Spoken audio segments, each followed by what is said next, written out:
Nous allons démarrer le shiur, Be'ezrat Hashem. Nous sommes le jeudi 14 Tammuz, 5785, 10 juillet 2025. Ce Shabbat, nous allons lire Parashat Balak. Balak ben Tsippor, ce fameux roi de Moab, qui a été chercher des conseils chez Bilam Aracha pour comploter contre Am Israël. Nous allons voir que cette notion de complot n'est pas nouvelle. C'est de toutes les générations. D'ailleurs, nous lisons dans la Haggadah de Pessah. Vihi she'amda avotenu. Elle, elle s'est dressée. La avotenu, pour nos ancêtres. C'est qui elle? Alors, le sens simple, c'est la promesse qu'Akadosh Baruch Hu a fait à Avraham Avinu pendant Brit Ben Abetarim. À savoir, Hachem dit à Avraham, tes descendants seront dans une terre qui n'est pas la leur. 400 ans d'exil en Mitzrayim. Mais ils finiront par sortir, je vais les libérer. Donc ça fait Hisha Abdallah Avotenu. Le Harizal Akadosh dit que au moment où nous lisons Vehi dans la Haggadah, nous devons lever la coupe de vin et dire Vehi Sha'amdala Avotenu. Il dit le Hari Akadosh, pourquoi on lève le verre de vin à ce moment-là? T'as qu'à le lever à Avadim, à l'Achma'ania. Pourquoi Vehi, au moment de Vehi Sha'amdala Avotenu, nous devons lever le verre, la coupe de vin? Dit le Hari Akadosh, car la coupe, c'est la Malchut. C'est la sphira de Malchut qui représente la Shrina Kedosha qui est dans la galoute. La présence divine dans la galoute, semblable à cette maman-là, qui implore Hachem pour ramener ses enfants. Mais ça, pas seulement l'implore Hachem de ramener les enfants, la ramener elle-même, parce que la Shrina aussi est en galoute. Comme le Zohar HaKadosh nous dit, HaKadosh Baruch Hu, après Baït Sheni, il a renvoyé la mère et les enfants. Donc la mère est exilée, ses enfants sont exilés aussi. La mère ne peut pas laisser les enfants tout seuls. Et le père, qui est HaKadosh Baruch Hu, s'inquiète pour Kaviachol la matronita, pour la maman. Le Khatan s'inquiète pour la Kala. Et donc, lui aussi, Kaviachol, il va en galoute avec elle. Donc, du coup, tout le monde est en galoute. Hakadosh Baruch Hu, et la Shrina, et ses enfants. Nous dit le Hari Hakadosh que le mot kos, la notion de kos de vin, verre de vin, c'est la Shrina Hakdosha. Et lorsqu'on dit Vihi Abdallah Avotenu, disent les Farshim, c'est qui? C'est la Shrina qui est dans la galoute. Abdallah Avotenu, c'est elle qui a tenu, qui a protégé nos ancêtres. C'est qui les ancêtres? C'est les enfants de cette maman-là, de cette Shrina. Et donc nous levons le kos pour dire Hachem, Vehi Abdallah Avotenu. C'est la Shrina Kdosha, notre maman. Knesset Israël, c'est elle qui s'est battue pour ses enfants. La Avotenu velanu. Ça, c'est comme ça rapporte le Zohar HaKadosh. Et de l'Adilari HaKadosh, c'est pour ça qu'il faut lever le kos au moment de Vihi Hamda. Le Shulchan Aruch dans le Chod Zimoun écrit, il y a un avis qui pense, c'est un Tosfot, dans Psachim, qui dit que même si un homme est seul, avant de faire Birkat Amazon, il devra faire sur le verre de Kiddush, sur un verre de vin. C'est vrai que la halacha finale, elle n'est pas ainsi. Mais le Shulchan Aruch rapporte cet avis qui dit que même un homme seul, il fait le Birkat Amazon sur un cause de bracha. Il dit le Kafachaim, pourquoi? Il dit parce que d'abord, c'est un cheval pour Hachem Barach. Nous faisons le Birkat Amazon pour honorer Hachem et on l'honore avec un kos.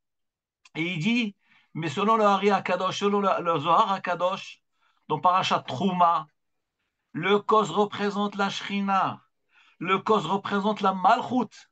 La Malchut, c'est la royauté. Et c'est exactement la même chose.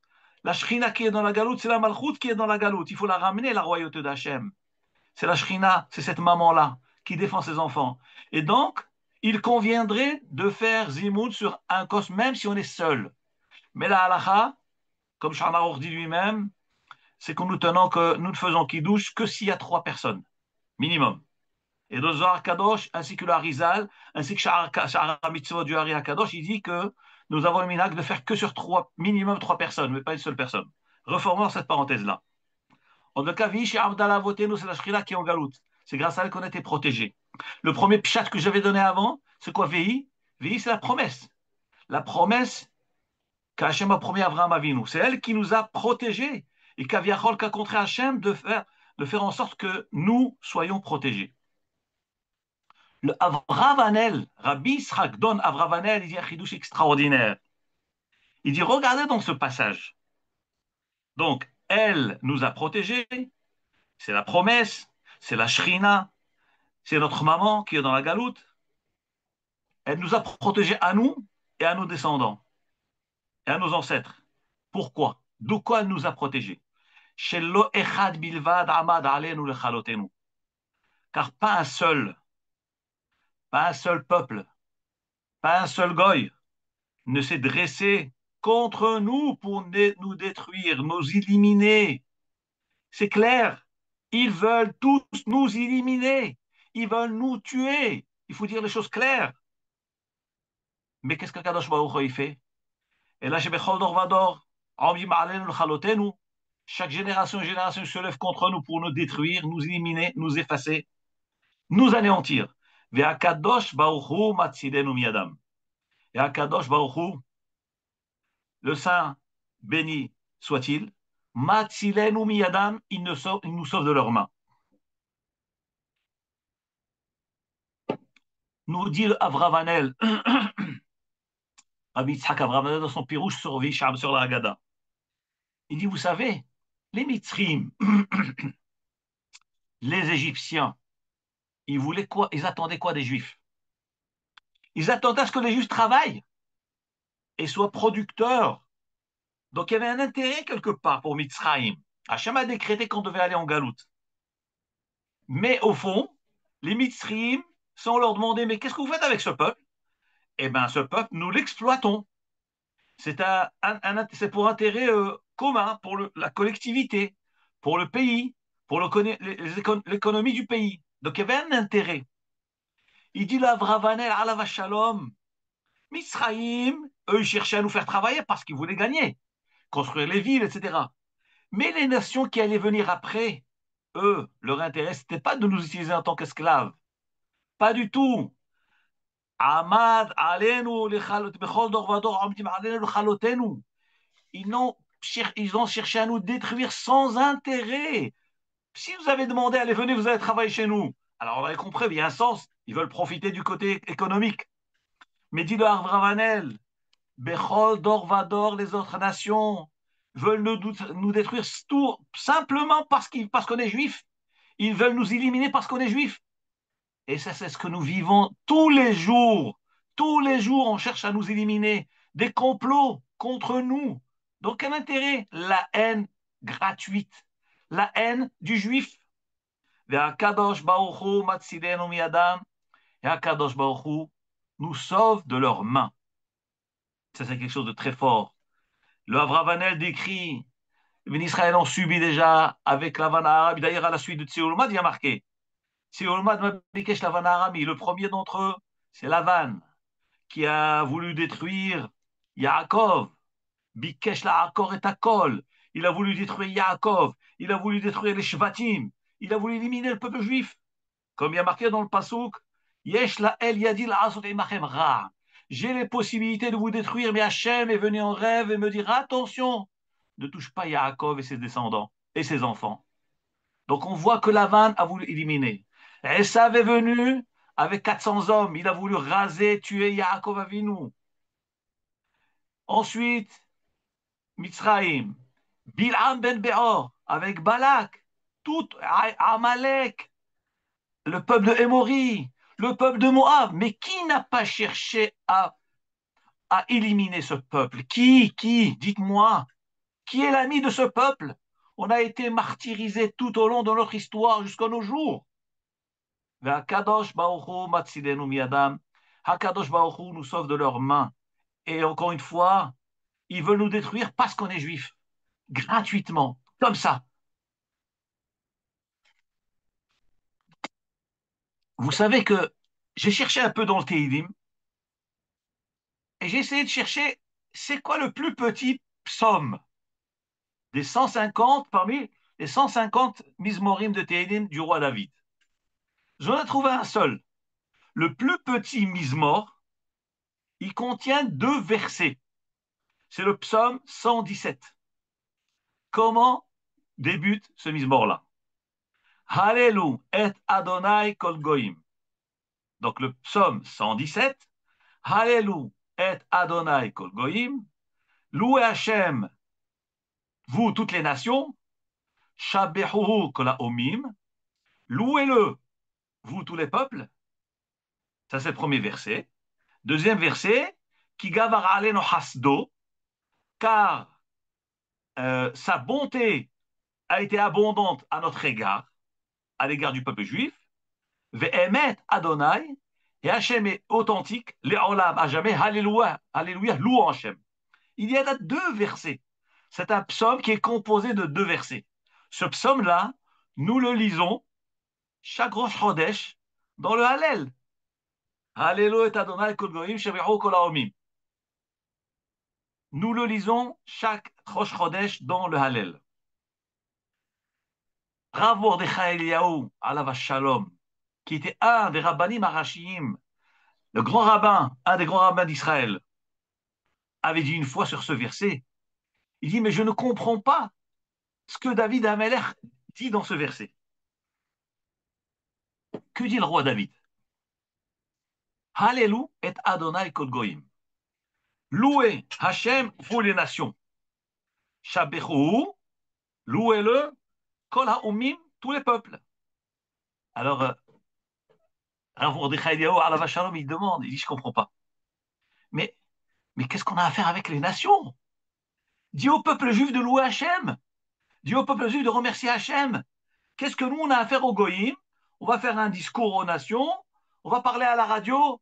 Messieurs, messieurs, vous les nations, vous devez remercier Dieu. Mais quel rapport? Qu'est-ce qu'on a à faire avec les nations? Les nations, ils n'ont qu'à faire ce qu'ils veulent. Ils n'ont qu'à adorer ce qu'ils veulent. Nous, on adore Hachem. Nous sommes fidèles à Hachem. Alors là, David Amalek aurait dû dire Alléluia Israël est Hachem. Vous, peuple juif, louez Hachem pour les bienfaits qu'il vous prodigue. Il dit, Rav Mordechai Eliyahu alav shalom. Non, vous allez comprendre quelque chose d'extraordinaire. C'est pour ça que, bon, je rajoute sur ce qu'il dit que, je rajoute qu'il est tellement petit ce mise-mort que tout est concentré dedans. Mais c'est fondamental, ce que Rav Mordechai Eliyahu dit. Il dit que nous, évidemment, on va louer Hachem sur tous les bienfaits, tous les chassadim, tous les miracles qu'il nous fait. Mais on ne sait pas véritablement l'intensité du miracle que Hachem nous a fait. Lorsqu'on est sauvé d'un goy ou de quelqu'un qui veut nous faire du mal, qui cherche à nous faire du mal, à nous nuire, on dit ah merci Hachem, je te remercie. Mais on ne sait pas jusqu'à combien il a voulu nous nuire. On ne sait pas l'intensité de sa haine et la gravité de ce qu'il cherchait à faire. Maintenant, qui sait la gravité? Eh bien, c'est le comploteur lui-même, il sait la gravité. Nous qui étions exposés au danger, on voit qu'on a été apparemment exposés au danger et qu'on a été sauvés. On dit merci Hachem, tu m'as sauvé. Mais on ne se rend pas compte du degré, du risque qu'on a pris, du degré de danger qu'on a couru, que ces nations ont voulu nous infliger. Donc, qui c'est qui connaît véritablement la grandeur du miracle? Qui c'est? C'est pas le juif, c'est pas celui qui vit le miracle, c'est celui qui a voulu nous faire subir la souffrance. Il dit alav shalom. Voilà le secret de ce qui est marqué dans ce Mizmor que David Amelech nous révèle. Hallelu et Adonai kol goyim. Vous les nations qui avez cherché à détruire ce peuple, qui avez cherché à lui faire du tsar, à le faire souffrir. Vous savez l'intensité et la gravité de ce que vous avez cherché à infliger. Le peuple juif ne sait pas, mais vous savez. Et vous avez vu en fin de compte qu'Akadosh Baruch Hu, Dieu les a sauvés. Donc louez Hachem. Dites, oh Hachem, on te remercie, mais c'est extraordinaire. Quel roi extraordinaire. Quel amour tu as à l'égard de ce peuple. Parce que nous savons véritablement la gravité et l'intensité du mal qu'on a cherché à lui faire. Il dira Mordechai, c'est ça ce que David Amelch dit. À qui on va dire de remercier Hachem? C'est pas aux Juifs. Le Juif va remercier un petit peu, parce qu'il a été sauvé. Mais il ne connaît pas véritablement ce qu'il a subi, ce qu'il a failli subir. À qui on va demander de louer Hachem? Eh bien, à l'infligeur, au comploteur, au goy. Lui, c'est véritablement ce qu'il a cherché à faire. Et c'est ce qu'il dit David Ameller. Hallelu et Adonai kol goyim. Louez Dieu, vous les nations. Shabehuhu kol haomim. Remerciez-le, vous les peuples. Pourquoi vous devez les remercier, vous spécifiquement, vous les nations? Qui gavar alenu chasdo, car sa bonté était immense. Parce que le juif lui-même, il ne sait pas que la bonté est immense. Il sait qu'il y a une bonté. Hachem nous a protégés. Mais toi, le goy, tu sais que la bonté était immense parce que le danger était immense. Ve'emet Adonai le'olam. Et Hachem est authentique. Alléluia. Louons Hachem. Donc on voit à travers ce mise-mort, qu'est-ce que c'est chercher à faire du mal à un juif? Nous, on remercie Hachem parce qu'il nous a fait d'Inissim, mais on ne le remercie pas à la hauteur de ce qu'il nous a fait. On ne le remercie pas à la hauteur du miracle extraordinaire, ou à la hauteur du danger qu'on a failli subir. Mais qui c'est qui remercie? Eh ben, c'est celui qui a programmé son plan de destruction. Lui, Dalouach, parce qu'il dit, ah, mais quand même, j'ai eu un projet terrible pour ces juifs. Et leur Dieu les a sauvés. Mais ils ont de la chance. Ils ont un Dieu qui les aime. Ils ont un Dieu extraordinaire. Donc c'est eux qui doivent louer. Évidemment, nous aussi, on doit louer. Mais surtout eux qui connaissent l'intensité. Et vous savez, tout au long de notre histoire, ça a été comme ça. Hakadosh Baruch Hu nous fait des miracles. On remercie Hachem pour chaque nes, pour chaque chesed. Mais on ne remercie pas assez parce qu'on n'est pas conscient et on ne sait pas véritablement quel danger on a couru. Par contre, les goïms, ils savent. Et souvent, il y a des dangers et on est sauvé et on ne se rend même pas compte qu'on a été sauvé. Hakadosh Baruch Hu nous a fait des nissim et on ne se rend même pas compte, on ne réalise même pas qu'il y a un miracle. La vie continue, tout naturellement. On marche dans la rue, on a des ennemis autour de nous, des gens qui auraient voulu nous assassiner. Et on se dit, mais on vit bien, tout va bien, mais il n'y a pas eu de danger. Mais tu ne te rends pas compte que chaque personne autour de toi, c'est une bombe à retardement, c'est un lion libre qui cherche à te déchiqueter en morceaux. Donc c'est un S quotidien que nous vivons. Dans la paracha de la semaine dernière, paracha Troukat, de quoi nous parle la Torah? Après, nous allons arriver à notre fameuse paracha de Balak. Mais c'est le même fil conducteur. La Torah nous parle à la fin de Troukat, elle dit que les bénis Israël étaient en déplacement dans le désert, et sur leur chemin, les bénis Israël ont voyagé et ont campé sur Nahal Zared, un fleuve qui s'appelle Nahal Zared, dans le désert. Ensuite, ils ont quitté Nahal Zared et ils ont campé sur le fleuve de Arnon. Il y a un fleuve qui s'appelle Nahal Arnon, une plaine qui s'appelle Arnon. Ils ont campé cet endroit-là. Asher Bamidbar, ce lieu-là se trouve dans le Midbar. Maintenant, ce fleuve de Arnon, cette région de Arnon, elle se trouvait où exactement? C'est une région qui était entre. Il y avait un fleuve qui passait entre Émori et Moab. Il y a le peuple de Moab, et ensuite il y a le peuple de Émori, et entre les deux, il y avait une région qui s'appelle Arnon, dans laquelle traversait un fleuve qui s'appelait Nahal Arnon, le fleuve de Arnon. Et ce fleuve-là, il passait entre deux montagnes, entre deux falaises. Donc il coulait en dessous, entre les deux falaises. Et nous dit la Torah. Donc ce fleuve qui était entre Moab et Arnon, les bénis Israël Donc on compte dans cette région de Arnon. Mais regardez ce qui est extraordinaire.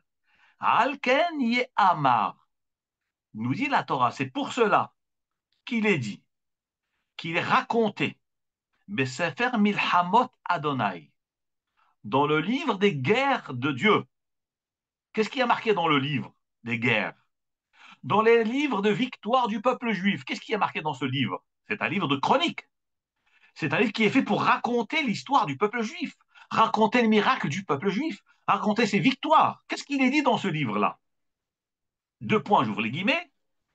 Et Vahev Besoufa, il est dit dans ce livre des guerres, Hakadosh Baruch Hu, Dieu a donné, Vahev, Yahav, il a donné Besoufa, les miracles de la traversée de Yavsouf, de la mer Rouge, Halim Arnon, ainsi que les miracles des fleuves de Arnon. Voilà ce qui a marqué dans ces livres de victoire et de miracles. Il y a marqué que Akadosh Baruch Hu a fait des miracles au peuple juif dans Soufa, dans Yam Souf, la mer Rouge, ainsi que dans le fleuve de Arnon.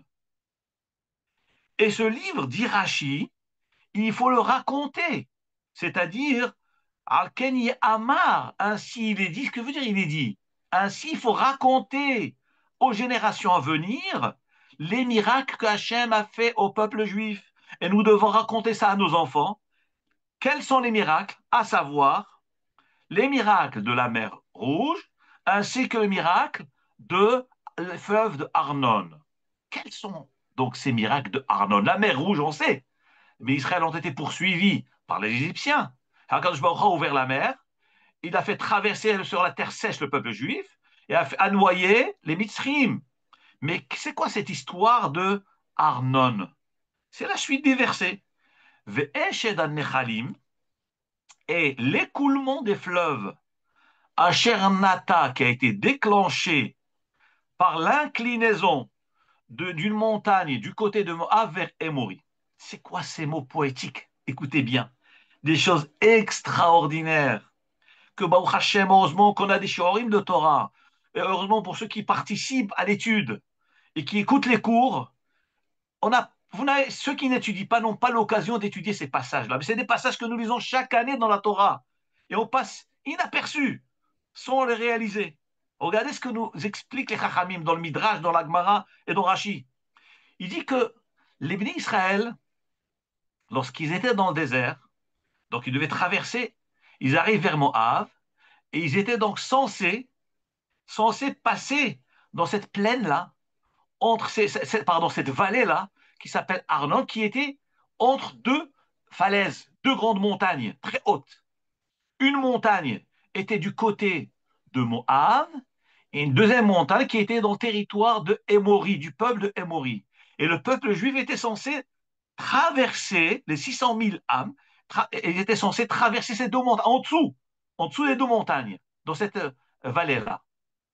Et nous disent les Chachamim que le peuple de Émori a fait un complot, encore une fois un complot. Ils ont dit, mais ce peuple-là, il faut l'éliminer. Pourquoi l'éliminer? Eh bien, parce qu'il faut raser la notion du juif. Il faut les éliminer de la terre. Qu'est-ce qu'il a fait le peuple de Émori? Il a dit, puisque le peuple d'Israël va traverser va passer par cette plaine entre les deux montagnes, nous allons nous cacher en hauteur sur les falaises, et lorsqu'ils vont passer, on va jeter des grosses pierres, des grands rochers, des flèches, des lances, et on va les éliminer, on va tous les massacrer, puisque le chemin était très étroit, et à coup sûr, tout ce qu'ils allaient jeter d'en haut, ça allait tomber sur la tête de quelqu'un. Donc imaginez-vous le massacre, Chazvé Shalom, que Chazvé Shalom a failli subir le peuple juif. Et la Gemara, ainsi que le Midrash, nous raconte qu'il y avait quelque chose de très particulier dans ces falaises, de ces montagnes-là. Elles avaient des façades pas comme toutes les montagnes. Le côté de Moab, la montagne qui était du côté de Moab, avait des enfoncements. Donc il y avait des creux, des tunnels dedans, en hauteur, bien sûr, tout au long de la façade de la montagne. Les Émorim se sont dit, on va se cacher dans ces grottes-là, en hauteur, et dès qu'ils vont passer, le peuple juif va passer, on va leur jeter des pierres. Mais ce qui est extraordinaire, c'est que la montagne d'en face, qui était dans le territoire de Émouri, la façade de la montagne n'était pas lisse non plus. Mais cette fois-ci, ce n'est pas des creux, c'était des bosses qui ressortaient. Et la Gemara dit comme des cornes. Et alors, qu'est-ce qu'Akadosh Baruch Hu a fait?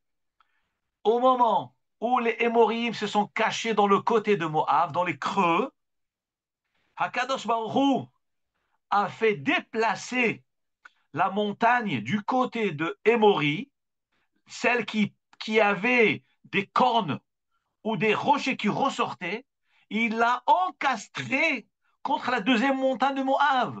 Ça veut dire que chaque corne, chaque rocher qui ressortait de la montagne de Émori s'est enfoncé dans un trou, dans le tunnel, dans un des tunnels de la deuxième montagne. C'était embricadé, on dirait, un puzzle qui était préparé depuis la création du monde. Et Akadosh Baruch Hu a fait un essai extraordinaire. Il a rapproché les montagnes, la montagne du côté Émori vers la montagne de Moab, les cornes, les rochers qui ressortaient se sont enfoncés dans les grottes de la deuxième montagne dans laquelle était caché le peuple de Émori. Et il les a écrasés, les montagnes se sont collées comme d'une manière homogène. Ça a formé un seul gros bloc. Et qu'est-ce qui se passe lorsque tout se ratatine? On écrase des milliers de soldats de Hémorrhée dans leur grotte. Eh bien, ça fait du jus de sang, ça fait du jus de tomate. Eh bien, leur sang a coulé tout au long de la falaise, vers le bas. Et ce sang-là de Hémorrhée, pas seulement le sang des Hémorrhées, mais il y avait des milliers de Hémorrhées.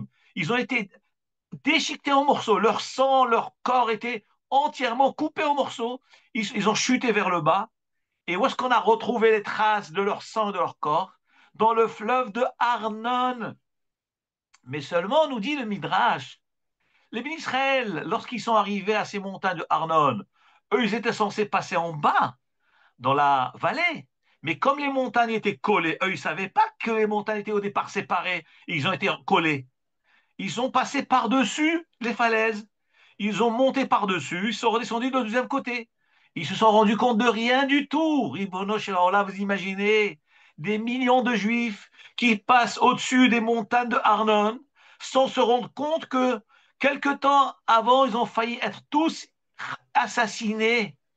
Et ils ressortent du deuxième côté, tout normal, tout naturel, tout bien. Qu'est-ce qui se passe? Ben, tout va bien. Ils n'ont même pas vu le danger. Ils n'ont pas vu de danger. Et nous dit le Passouk, Ve'eshed Nechalim, et l'écoulement des fleuves. L'écoulement, c'est quoi? Le jet d'eau qui coulait en bas du fleuve de Arnon, qui contenait le sang et les membres de tout le peuple, tous les soldats de Emory, Asher Nata Leshevetar, cet écoulement de sang a été déclenché par l'inclinaison de la montagne de Har, de la montagne Har qui est Moab. Venishan Nigmulabav, c'est collé vers Moab. Donc, Emori et Moab sont collés. Ou Misham Be'era. Et de là-bas, il y a le puits.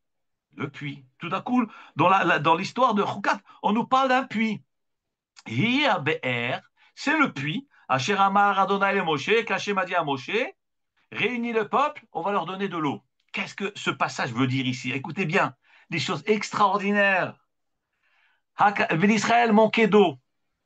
Hachem a dit à Moshe, pourquoi il manquait d'eau? Parce que Myriam était décédée. Et le puits d'eau de Myriam a disparu parce que le puits de Myriam, il a été donné grâce à Myriam, par le mérite de Myriam. D'ailleurs, la Gemara elle-même elle nous dit que 3 cadeaux à Israël ont reçus grâce à 3 tzadikim.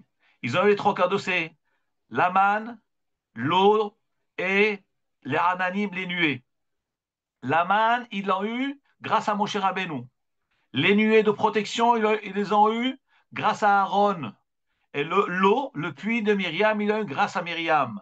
Une fois que Myriam est décédée, le puits ne donnait plus d'eau. Et bien Israël, on dit, Hachem, mais on n'a pas d'eau, on va mourir de soif dans ce désert. Hachem a dit à Moshe, dis à Aaron, allez tous les deux et frappez le rocher. Parlez au rocher. C'est quoi ce fameux rocher? Nous dit le Midrash, comme nous dit la Gemara aussi dans Masechet Ta'anit Daftet, ce rocher n'est rien d'autre que le puits de Myriam. C'est-à-dire que Myriam est décédée, le puits ne donnait plus d'eau, et maintenant l'eau est revenue grâce à Aaron, Moshe et Aaron. Donc le même puits de Myriam a commencé à redonner de l'eau. Et c'était quoi ce puits? C'est un grand rocher qui les suivait tout au long du désert. Eux grimpaient les montagnes, le rocher les suivait, ils grimpaient avec eux. Ils descendaient les collines, eh ben, le rocher descendait avec eux. Là où ils campaient, le rocher, il s'installait à côté du Ohel. Et lorsque le peuple avait besoin d'eau, eh ben, le rocher avait plusieurs fleuves qui coulaient de lui. 4 fleuves au départ, et en plus, ça se divisait en 12 pour chaque chevet, un fleuve. C'est extraordinaire. Et nous dit ici le Passouk. Mais revenons à cette histoire de ces écoulements du fleuve de Arnon. Le fleuve continuait à couler. Mais comment les Israël ont pu savoir ce miracle? C'est que Kadosh Baruch Hu a fait, étant donné qu'il y avait le puits de Myriam qui était revenu grâce à Moshe et Aaron, le puits de Myriam, il est descendu de la montagne, il a roulé, il a été dans le fleuve de Arnon, il a fait jaillir le fleuve, il a fait remonter les flots du fleuve de Arnon, et le peuple juif a vu, mais ce fleuve était rouge de sang, et ce fleuve était plein de morts, de milliers, de centaines de milliers de soldats, de Hémori. Ils ont dit, oh, mais tiens, mais quoi, d'où viennent ces corps? Et là, ils ont compris que c'était des ennemis qui avaient comploté contre eux, et qu'Akadosh Baruch Hu leur a fait un miracle caché. Ils se sont même pas rendus compte du miracle, et qu'il a fallu que le puits de Myriam, ce fameux rocher, descende dans le fleuve de Arnon, qui fasse déborder le fleuve de Arnon, et que le peuple juif puisse voir l'écoulement de tous ces corps flotter, et le sang qui flottait. Et alors, regardez comment on dit le passouk à la fin. Az Yashir Israël. C'est la paracha de la semaine dernière, tout ce que je suis en train de vous dire. C'est pas du nouveau, hein. Celui qui lit la paracha avec Rashi et qui étudie et qui va au Shorim, eh ben, tout est marqué. À ce moment-là, Yashir Israël. Israël a chanté. On ne parle pas de la Shira du Kirat Yamsouf. Az Yashir Moshe, ça c'est dans le Yamsouf, la mer Rouge. Mais là, il y a une deuxième fois marqué Az Yashir Israël. À ce moment-là, quoi à ce moment-là? Au moment où le peuple juif, au pied du fleuve de Arnon, il voit cette scène extraordinaire, bouleversante, un fleuve qui jaillit, qui déborde de corps humains, de morceaux, de pattes parties, du corps, des bras, des pieds, des jambes et du sang. Ils ont compris ce qu'ils avaient couru comme risque. Le Messie qu'Hachem leur a fait, à ce moment-là, Yachir Israël. Israël se met à chanter Et Hashirazot, ce chant-là. Quel chant ils ont chanté? Ali Be'er Enoula. Mon puits, Enoula, répondez pour elle. Qu'est-ce que ça veut dire? C'est-à-dire, lorsqu'ils ont vu cette scène-là, ils étaient bouleversés, bouleversés du miracle incroyable qu'Hachem venait de faire à tout un peuple de plusieurs millions d'âmes. Ils ont dit, Ali Be'er, monte le puits, grâce à toi, le puits de Myriam qui est revenu par le mérite de Moshe et d'Aaron.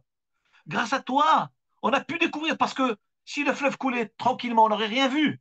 Mais la source jaillissante du puits de Myriam, de ce rocher-là, a fait déborder le fleuve, et on a pu voir, l'Arab Israël a pu voir ça. Et donc c'est grâce au rocher. Alors ils ont chanté en l'honneur du rocher.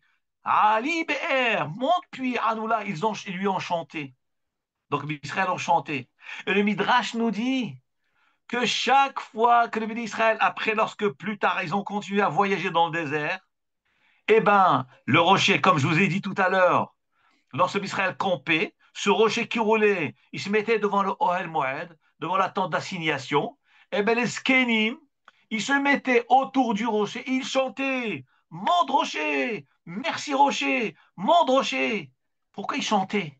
Pour remercier Hachem de ces miracles extraordinaires qu'ils ont eu grâce à ce rocher de Myriam qui a fait jaillir et qui a fait monter le niveau d'eau des fleuves de Arnon. Mais c'est une histoire invraisemblable, c'est incroyable, incroyable. Encore des comploteurs, encore des ennemis, encore des Réchaïm. Et Hachem nous fait des miracles. Mais on ne se rend même pas compte du miracle. On ne se rend pas compte à tel point, si Hachem n'avait pas fait monter cette histoire depuis de Myriam, eh ben, on aurait remarqué, ben, on passe au-dessus, par-dessus les falaises. On ne se rend même pas compte que les falaises se sont collées et qu'il y a eu des milliers d'ennemis qui voulaient nous découper en morceaux. Et on a continué notre route sans rien remarquer. Ça, c'est le chassadim de Hachem Itbarach. Chassadim de Hachem Itbarach. Ils veulent nous exterminer. Ve'akadosh baruch hu matzilenu miyadam, ve'akadosh baruch hu nous sauve. Et encore une fois, et encore, et encore. Ça, c'est la paracha de Chukat. Venons à la paracha de cette semaine de Balak. Qu'est-ce qu'on voit de cette paracha? On voit cette paracha, encore une fois, Balak ben Tsippor, roi de Moab. Qu'est-ce qu'il dit? Il dit, venons attaquer ce peuple, le peuple d'Israël. Mais qui va m'aider à l'attaquer? C'est un peuple qui est très fort. C'est un peuple dont la force est dans sa bouche. Donc on ne peut le battre qu'avec la bouche, pas avec des armes. Déjà, je me suis posé la question, mais qu'est-ce que ça veut dire que ce peuple, sa force est dans sa bouche? C'est un peuple qui prie. C'est un peuple qui implore Hachem. Mais je comprends pas. Mais toi, Balak, toi, Goy, mais tu es imbécile. Balak, c'est un croyant ou pas un croyant? C'est quoi? Normalement, il n'est pas croyant. Et quand on ne croit pas, donc on ne fait pas attention à la superstition, aux traditions juives, qu'est-ce qu'on a à faire, nous? On est athées.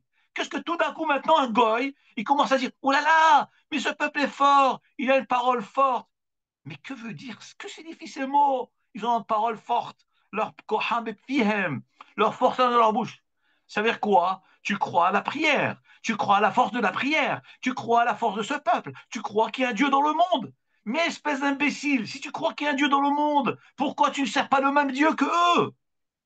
Pourquoi tu veux combattre ce peuple? Tu vois qu'il y a un Dieu dans le monde. Crois en Hachem. Deviens son fidèle. Il te protégera. C'est ça l'absurdité des nations. Les nations, ce n'est pas des gens athées. C'est vrai, ils crient qu'ils sont athées. Mais au fin fond d'eux-mêmes, ils savent qu'il y a un Dieu dans le monde, que le monde ne fonctionne pas tout seul. Ils savent que ce peuple a une force extraordinaire. Ils savent que ce peuple, c'est le fils unique de Hachem, c'est le fils aîné de Hachem, le fils aimé de Hachem. Mais tu sais tout cela, alors pourquoi tu ne vas pas dans ce sens-là? Et le même Dieu te protégera toi aussi comme un père, semblable à un père qui a beaucoup d'enfants. Juste qu'il y a un aîné, l'aîné des enfants, et il a les autres enfants. Alors fais partie de cette famille, il sera aussi protégé. C'est ça la sin'a, c'est ça l'antisémitisme. La haine du juif, c'est par jalousie. On sait très bien qu'il y a un Dieu dans le monde. On sait que ce Dieu a des forces. On sait que Dieu qui dirige le monde. On sait que Dieu a choisi le peuple juif. Et quand même on va contre, regardez les midot ra'ot de l'homme, les mauvais défauts de l'homme, la jalousie. Où est-ce qu'elle peut amener l'homme? Comme la semaine dernière, on avait parlé de l'histoire de Korach, qui est un grand Talmid Chacham. Mais tu es Talmid Chacham, tu connais toute la Torah, tu sais l'importance des Chachamim, tu sais l'importance des Tzadikim. Qu'est-ce que tu te bats contre les Tzadikim? Moralité, un homme qui est pris par ses midot raot, par ses défauts, il perd la tête, il a été pris par une crise de folie. L'Agmara nous dit, un Adam choté, un homme ne faute que s'il a été pris par une crise de folie. Un homme qui faute, normalement, il n'est pas censé fauter. Tu sais qu'il y a un Dieu dans le monde. Tu sais que Hachem dirige le monde. Tu sais qu'Hachem va te récompenser pour les efforts que tu vas faire. Mais pourquoi tu fautes? Réponse, t'es devenu fou. T'es tombé sur ta tête. Eh bien, c'est exactement la même chose. Et d'ailleurs, pourquoi la femme infidèle, la Torah l'appelle Isha Sota? Pourquoi elle s'appelle la femme Sota? Nous dit le Midrash, Sota, ça vient du mot Shota. Le mot Sota veut dire se détourner, comme ça dit la Gemara dans Maseret Sota. Sota veut dire elle s'est détournée du droit chemin pour devenir infidèle à son mari. Mais le mot Sota, c'est un signe, ça peut se dire aussi Shota, qui veut dire folle. Mais quel rapport une qui se détourne avec une folle? Mais elle n'est pas folle, cette femme. Réponse, nous dit la Gemara, nous dit les Chachamim, En Adam choté, un homme ne faute que s'il a été pris par un esprit de folie. Donc, ish kitiste ishto, un homme dont la femme se détourne. On peut aussi dire ish kitiste. Shota, une femme, un homme dont la femme est devenue folle. Parce qu'une personne qui faute, c'est une folle. Un bonhomme qui faute, c'est un fou. Un bonhomme qui en veut aux juifs, c'est un fou. Parce qu'il sait que Hachem existe dans le monde. Il sait que le peuple juif est proche de Hachem. Il sait que la prière d'un juif est acceptée par Hachem. Pourquoi alors tu l'affrontes? Mais tu vas direct dans le mur. Tu es tombé sur la tête. Réponse, c'est que tu es devenu fou. Et quand on prend conscience de cela, eh ben, on comprend vraiment la gravité et la bêtise humaine. Et qu'un homme a intérêt à revenir en marche arrière. Donc les gens qui ne nous aiment pas, souvent ça peut être des gens croyants, qui croient en Hachem. Mais c'est ça la contradiction. Ils sont pris par une crise de folie et donc ils réagissent, ils perdent la tête, ils sont incontrôlables. Ici, la Torah nous dit, Verata, qu'est-ce que maintenant Balak il donne, Bilam donne comme conseil à Balak. Il lui dit, Verata lechuna arali et ta'amazé. Balak, le roi de Moab, il dit, ce peuple, comme sa force est dans sa bouche, alors on va l'attaquer par la bouche. Les armes ne servent à rien contre lui.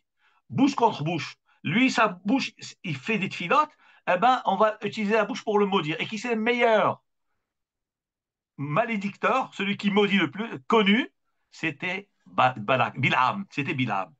Donc alors Balak, il va chez Bilam, il dit à Bilam, je t'en supplie Bilam, Lechana arali et ha'am hazé. Je t'en supplie, va maudire pour moi ce peuple-là. Qui atsum hu mimeni, car il est plus fort que moi. Il est plus fort que moi, je ne peux pas le combattre. Nous dit le Midrash, les Kartov.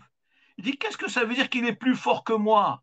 Pardon, le Midrash Tanchuma, il dit, mais en quoi le peuple juif est plus fort que Moab? Ni dans la force, ni dans l'armée, ni dans le nombre. Alors pourquoi Balak, il dit, mais ce peuple est trop fort pour moi? Maudis-le. Dit le Midrash Tanchuma Hayashan dans le chapitre 6. Shehen notzrin befihem.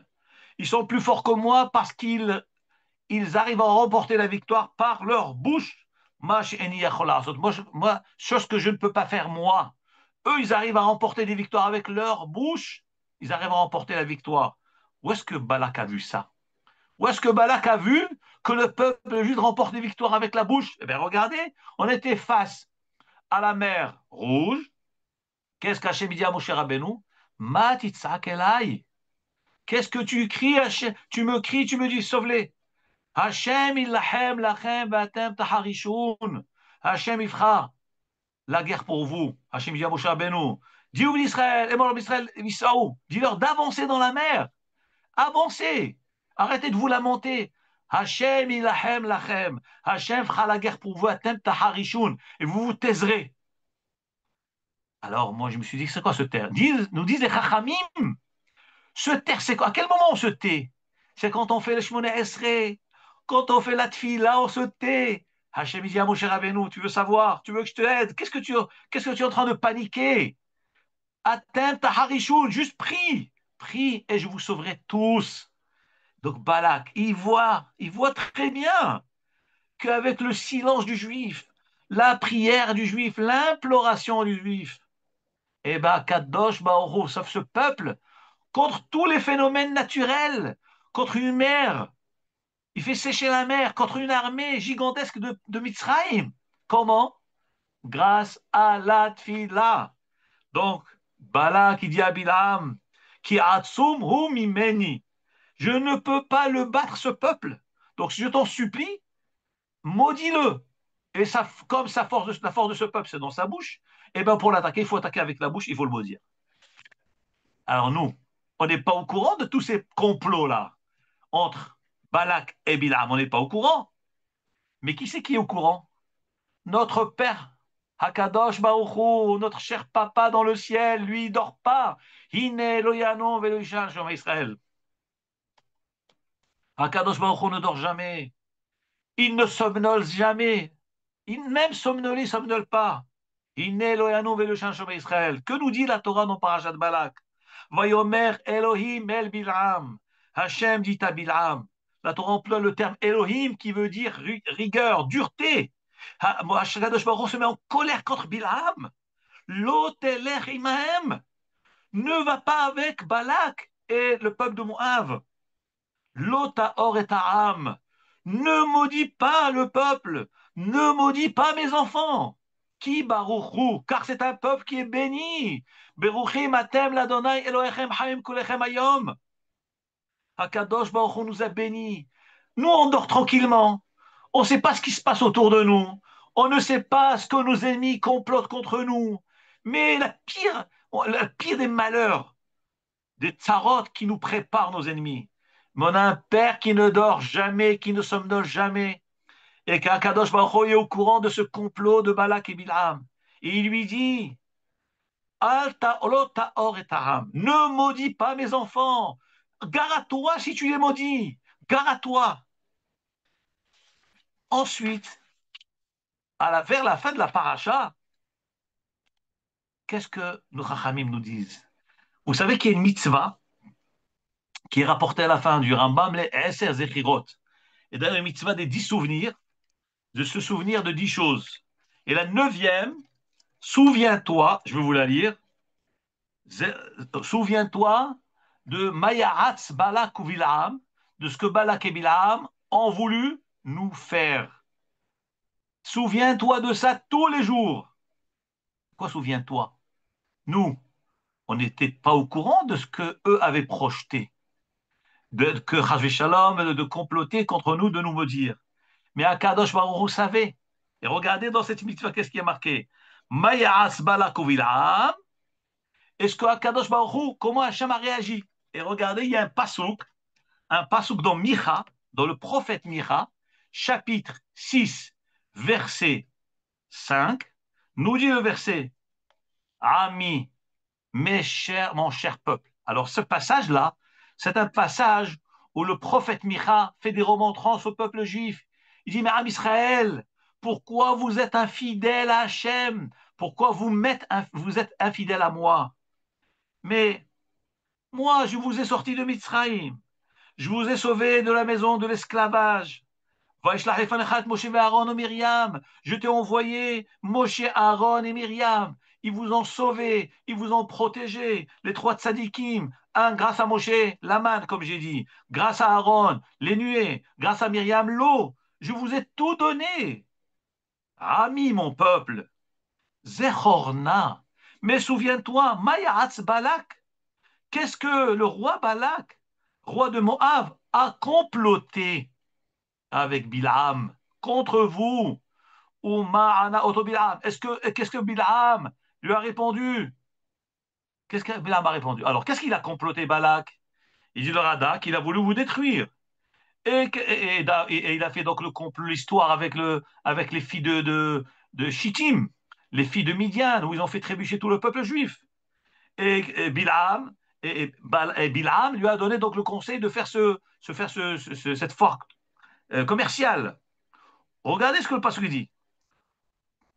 Uma ana otobila ben beor midashitim le ma'an da'at sitkot Adonai, afin que tu saches la bonté de Hachem Itbarach. Un comploteur, un criminel qui est Bilal, qui lui va passer à l'action, et à Kadosh Baruch Hu, le sauveur. Le ma'an da'at sitkot Hachem. Donc souviens-toi, mon peuple, comment à Kadosh Baruch Hu, je t'ai sauvé des mains de ces Réchaïm là. Bamé akadem lelokim arom. Combien je dois remercier Hachem. Vous devez me remercier pour tout cela. Alors qu'est-ce que je vous demande, moi? Puisque je vous ai sauvé de Mitzrayim, de la Havdout, de Tsarot, de tous les Réchaïm, de tous les comploteurs, qu'est-ce que je vous demande? Higid lecha adam matov, uma Adonai doresh mimecha. Si un homme te demande, mais qu'est-ce qu'Hachem attend de toi? En échange de tout ce qu'Hachem a fait pour toi, qu'est-ce qu'Hachem attend de toi? Ki im asot mishpat. Faire la justice. Hakadosh Baruch Hu veut que tu fasses la justice. Va'avat chesed. Tu fasses du bien, et que tu marches avec pudeur et discrétion devant Hachem. C'est-à-dire, Kiyum HaTorah ve'amitzvot. Hakadosh Baruch Hu nous dit, mais regardez, mais chaque génération, il y a des Réchaïm qui se lèvent, et vous ne voyez même pas le danger. Et vous êtes sauvés, et des fois vous ne vous rendez même pas compte que vous avez été sauvés. Des nissim que Hachem vous fait, que moi Hachem je vous fais, et vous ne vous rendez même pas compte de cela. Soyez reconnaissants. C'est quoi la reconnaissance? Torah ou mitzvot. Donc nous, moralité, comme c'est la fin du cours, je conclus, moralité. On doit combien et combien et combien à notre cher papa Kadosh Baruch Hu, combien on lui doit? Regardez dans la tefila de Nishmat Kol Chai. Ilou finu male shira kayam. Si notre bouche était pleine, shira de chants, de louanges, kayam comme la mer. Vesiftetenu. et tous les cieux. Et nous, on était habiles comme des cerfs. Toutes les qualités, ce potentiel, on n'arriverait même pas à remercier sur un milliardième des Nissim Viniflaot qu'Akadosh Baruch Hu a fait avec nous. Donc, on est toujours redevable. Avec tout ça, on n'arrivera même pas à remercier sur un miracle. Et ça, c'est des miracles qu'on voit. Mais tous les miracles que nous ne voyons pas. Alors là, tout est caché. On est noyé dans des miracles cachés. Nissim Viniflaot. D'ailleurs, regardez ce que le Ramban à la Torah dit. Le Ramban, à la fin de Parashat, je conclue avec cela, à la fin de Parashat Bo, dit le Ramban, Mina Nissim Agdolim Amforsamim, à travers les grands miracles que la Torah nous a révélés, Kirat Yamsouf, la manne, l'eau de Myriam, tous ces miracles-là, à travers ces miracles dévoilés, un homme modé reconnaît les miracles cachés. Shehem Yesod HaTorah Kula, qui sont la base du judaïsme. Ça veut dire qu'en réalité, l'essentiel des miracles, c'est quoi? C'est pas les miracles dont la Torah nous parle. Ça, c'est juste pour nous révéler qu'il y a des miracles cachés. Donc, la base du judaïsme, c'est pour nous dire, c'est les miracles cachés. Parce que les miracles cachés, c'est chaque seconde, c'est des miracles cachés. Et comment on sait qu'il y a des miracles? C'est en voyant que les miracles dévoilés, Hachem a révélé quelques-uns pour nous dire, sache mon cher enfant, moi, ton papa, je te fais des miracles à chaque seconde de ta vie. Chaque seconde de ta vie, je te fais des miracles. La preuve, regarde, je te révèle quelques-uns. Ça nous dit le Ramban, Rabbi Moshe Bar Nachman, que la Torah nous révèle ces miracles-là dévoilés, c'est juste pour nous informer que tout est plein de miracles cachés et que la base du judaïsme, c'est les miracles cachés. Et celui qui ne croit pas aux miracles cachés, en lo chelek betorat Moshe Rabbeinu, il n'a pas de part, il ne fait pas partie du peuple juif. Il n'est pas Ma'amin Bachem. Celui qui ne croit pas aux miracles cachés, parce que la base de tout, c'est le miracle caché. Et justement, avec toutes ces histoires que nous avons racontées, avec l'histoire de Bilam, l'histoire du fleuve de Nahal Arnon, tout était caché. Et Hachem nous révèle, parce que, d'ailleurs, le Midrash nous dit, c'est pas tellement joli que la Gemara dit, celui qui donne un cadeau à un enfant, il doit le faire savoir à ses parents. La Gemara dit, mais pourquoi il faut faire savoir à ses parents? C'est pour qu'ils puissent, les parents puissent remercier celui qui a fait le cadeau. Et la Gemara dit de cela, qu'est-ce qu'on voit de là? Qu'Akadosh Baruch Hu, il a fait des miracles. Mais quand même, Hachem, il veut qu'on soit réaliste, qu'on soit conscient qu'on nous a fait du bien et qu'il faut dire merci. C'est pour ça qu'il a envoyé l'histoire du puits de Myriam pour nous révéler les signes. Mais combien de miracles nous vivons tous les jours? Hiratson, qu'il soit la volonté d'Hachem. Hachem nous protège de tous nos ennemis. Il faut savoir, il ne cherche pas des avadim, il ne cherche pas de business, ni à gagner d'argent. Il cherche à nous détruire purement et simplement. Il n'y a pas de paix, il n'y a pas de rien. On ne peut rien faire avec la haine, cette haine absolue. Il n'y a qu'un Kadosh Baruch Hu qui puisse nous sauver. Bisrout, Kiyum, HaTorah et HaMitzvot, comme nous venons de dire dans la Nevoa de Micha. Bracha ve'atzlacha, qu'Akadosh Baruch Hu protège le Ham Israël, qu'Hachem protège nos soldats, qu'Hachem envoie une fois chez les malades et qu'Hachem fasse en sorte que tous les otages puissent revenir, Bri'im ou Shleimim en bonne santé, rejoindre leur famille et qu'on puisse très bientôt assister à Geoula Kerova, construction du Beth Amikdash et de Yerushalayim et Tchiat Ametim. Amen. Baruch Adonai Leolam Amen Vamen. Miloch Adonai Leolam Amen Vamen. Shabbat Shalom.